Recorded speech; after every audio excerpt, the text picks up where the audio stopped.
கோவை சூலூரில் 10 வயது சிறுமி கடத்தி கொல்லப்பட்ட கொடூர சம்பவத்தில் 2 பேரை போலீசார் கைது செய்துள்ளனர். நாகையை சேர்ந்த கார்த்தி, அவருக்கு உடந்தையாக இருந்த மோகன்ராஜ் ஆகியோரை கைது செய்துள்ள போலீசார் தீவிர விசாரணை நடத்தி வருகின்றனர்.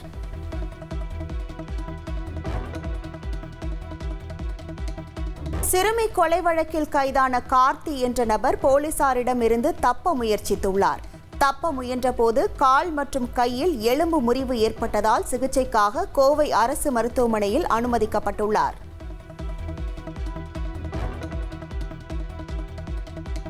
சிறுமி கொலை வழக்கில் கைதான மோகன்ராஜ் என்பவருக்கு 4 நாட்கள் நீதிமன்ற காவல். வருகிற 27ஆம் தேதி வரை நீதிமன்ற காவல் விதித்து சூலூர் நீதித்துறை நடுவர் உத்தரவு.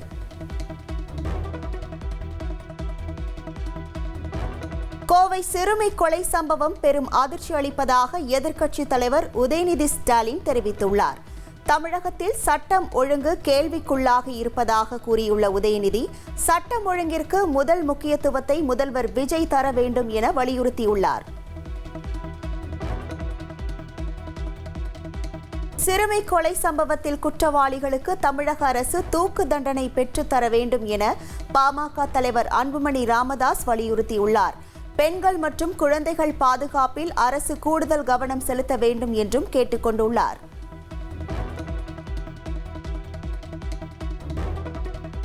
கோவை சிறுமி கொலை சம்பவத்தில் சாக்லேட் வாங்கி கொடுப்பதாக கூறி சிறுமியை இளைஞர்கள் அழைத்து சென்றதாக பகீர் தகவல் வெளியாகியுள்ளது.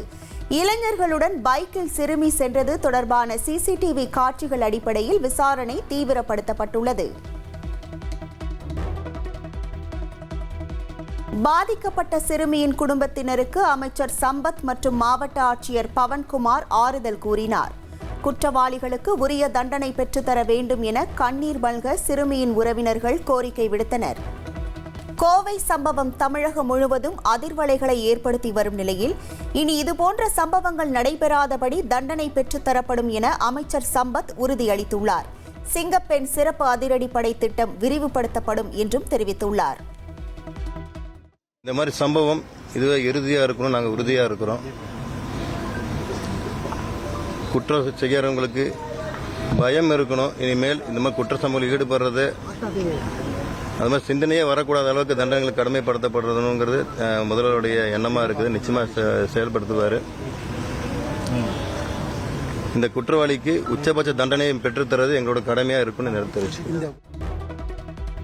கோவை சூலூரில் 10 வயது சிறுமி கொலை செய்யப்பட்ட சம்பவத்தில் தமிழக டிஜிபி சந்தீப் ராய் ரத்தோர் நேரில் விசாரணை மேற்கொண்டார். சம்பவ இடத்திற்கு சென்று நேரில் ஆய்வு செய்ததோடு அதிகாரிகளுடன் ஆலோசனையில் ஈடுபட்டார்.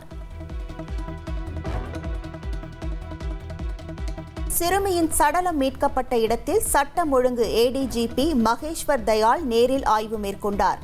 விசாரணையை துரிதப்படுத்தவும் போலீசாருக்கு உத்தரவிட்டுள்ளார்.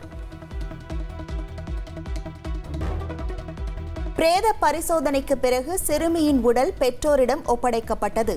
சிறுமியின் உடலை பெற்றோர் பெற்றுக் கொண்டனர்.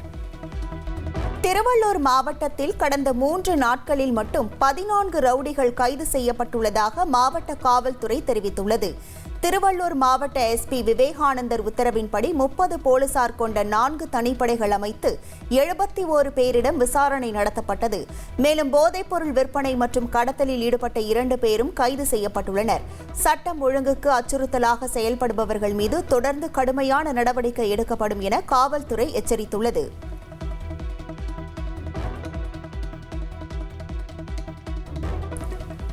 தொடர் மழையால் பசுமை திரும்பிய நீலகிரி முதுமலை புலிகள் காப்பகத்திற்கு சுற்றுலா பயணிகள் அதிக அளவில் வருகை தந்தனர். வார விடுமுறை காரணமாக தெப்பக்காடு யானைகள் முகாமில் பராமரிக்கப்படும் 27 யானைகளுக்கு சிறப்பு உணவு வழங்குவதை ஏராளமானோர் கண்டு ரசித்தனர். இதற்கிடையே சுற்றுலா பயணிகளின் வருகை அதிகரித்ததால் கூடலூர் பெங்களூர் தேசிய நெடுஞ்சாலையில் வாகன நெரிசலும் ஏற்பட்டது.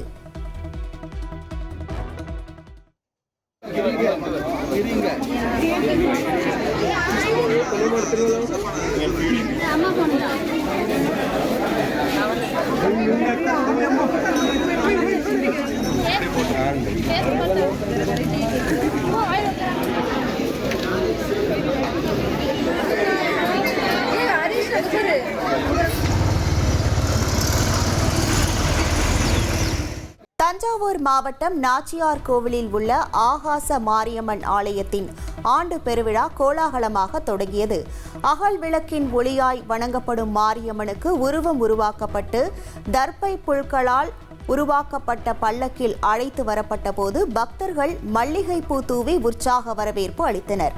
சமயபுரம் மாரியம்மன் 10 நாட்கள் அப்பகுதியில் தங்கி அருள் புரிவார் என்ற நம்பிக்கையால் ஆயிரக்கணக்கான பக்தர்கள் கலந்து கொண்டு அம்மனை தரிசனம் செய்தனர்.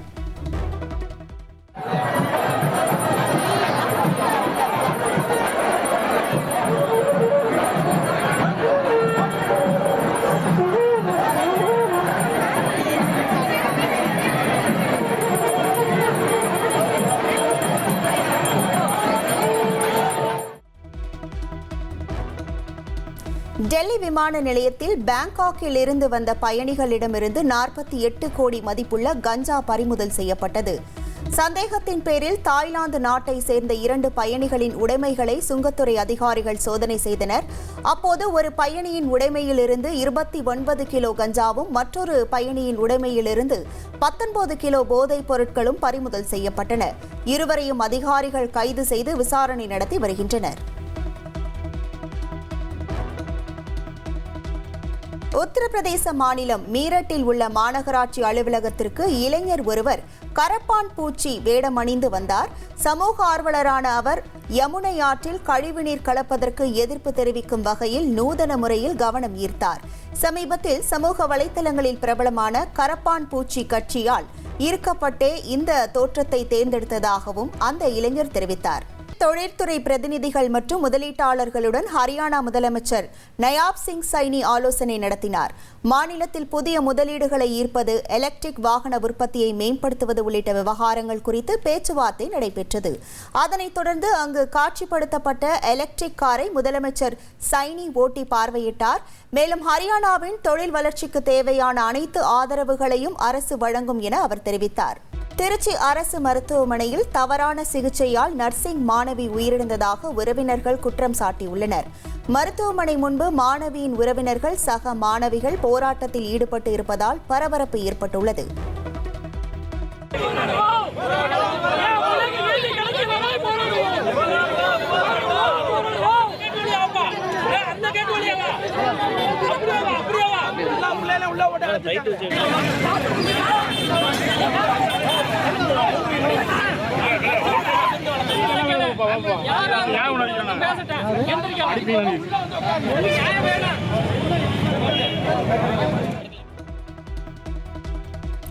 போராட்டத்தில் ஈடுபட்டுள்ள உறவினர்கள் மற்றும் செவிலிய மாணவிகளிடம் இந்து சமய அறநிலையத்துறை அமைச்சர் ரமேஷ் பேச்சுவார்த்தை நடத்தினார். விசாரிக்கப்பட்டு உரிய நடவடிக்கை எடுக்கப்படும் என உறுதியளித்தார்.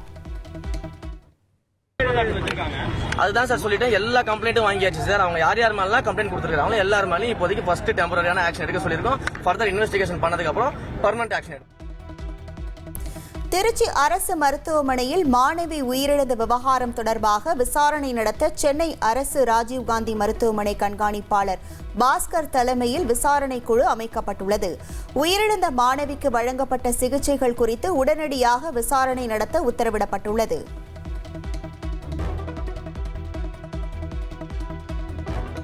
சென்னையில் ஆபரண தங்கம் விலை இன்று சவரனுக்கு 400 ரூபாய் குறைந்துள்ளது. 1 கிராம் தங்கம் 14,730 ரூபாய்க்கும், 1 சவரன் தங்கம் 1,17,840 ரூபாய்க்கும் விற்பனையாகிறது.